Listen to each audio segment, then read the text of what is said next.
साहब एक बड़ा इंपॉर्टेंट सवाल है, वो एक आम शहरी भी ये पूछ रहे हैं, एक आम बिजनेसमैन भी ये पूछ रहे हैं, मैं भी ये पूछना चाह रही हूँ, बाकी तमाम हमारे माहिरीन भी यकीनन ये जानना चाह रहे होंगे, कहाँ जाके रुकेगा रुपया? यानी 112, 113, 100 कोई एक फिगर सामने आ सकती है? मैं आप दुरुस्त सवाल आपने किया है, मैं अप्रिशिएट करता हूँ आपके सवाल को। इसी सवाल के जवाब के लिए, क्योंकि स्टेट बैंक हमारे यहाँ पूरा बाइख्तियार इदारा है और ये सब चीज असल इस सवाल का जवाब स्टेट बैंक बता सकता है, ना मैं बता सकता हूँ, ना शौकत तरीन साहब बता सकते हैं, ना कोई और इसहाकदार साहब। ये तो डिमांड सप्लाई है और मेन चीज जो है हमारे ये डेवलप्ड कंट्रीज में स्टेट बैंक ज्यादा से ज्यादा खुद मुख्तार होता है। ये सारी चीजें स्टेट बैंक के ऊपर है और इसीलिए हमने गवर्नर स्टेट बैंक को तारिक बाजवा साहब को जहमत दे रहे हैं 19 तारीख को कि वो असम्बली के ऐवान में हमारे जो फाइनेंस कमेटी के मीटिंग में स्टैंडिंग कमेटी में तशरीफ लाएं और इस बात को फर्दर क्लैरिफाई करें ताकि कॉन्फिडेंस एक बहाल हो। मार्केट में जो जो जो रोज इतनी ज्यादा फ्लक्चुएशन हो रही है वो ना हो। कैसर शेख साहब वजह फरमाया, एडजस्टमेंट तो होनी थी, वो लॉन्ग ड्यू थी, वो बड़े अरसे से बात हो रही थी कि मसनूई तौर पर एक तरह से उसको मुस्तहकम रखने की कोशिश की जा रही थी।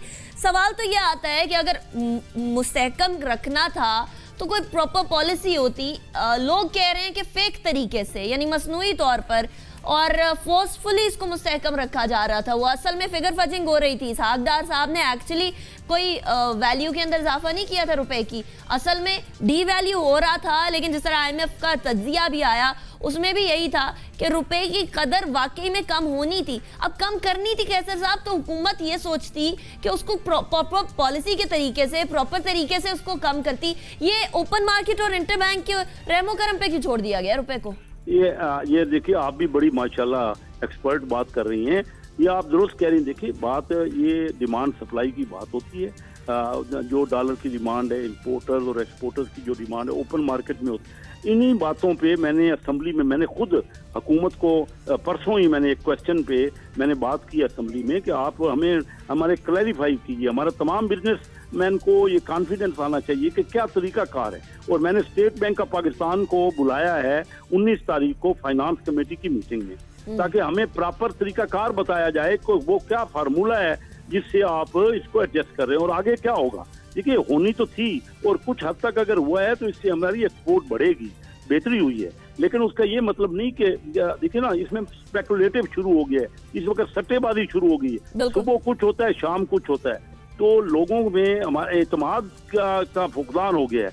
तो ये इसलिए मैंने फाइनेंस कमेटी की मीटिंग 19 तारीख को रखी है कि इसको क्लियर किया जाए कि तरीका कार क्या होगा और किस रेट पे डॉलर की पोजीशन रहेगी। और ये बहुत अहम चीज है। देखिए ना, हमारे पास रिजर्व कम हो गए थे और अगर हम पुरानी वो बजित रहते ना कि हमारा डॉलर 105 रुपए पे ही रहेगा, हालांकि दुनिया की बाकी तमाम करेंसियां एडजस्ट हुई, हमारी कोई नई नहीं है। आज भी हमारी करेंसी दुनिया की मुकाबले में हमारे रीजनल कंट्रीज जो है ना, बांग्लादेश, इंडिया, चाइना, उनके मुकाबले में भी कम अभी तक डिवैल्यू हुई है। तो हमारी रियल वैल्यू होनी चाहिए थी, लेकिन वो तरीकाकार जो आप कह रही है ना, डिमांड एंड सप्लाई का मसला है।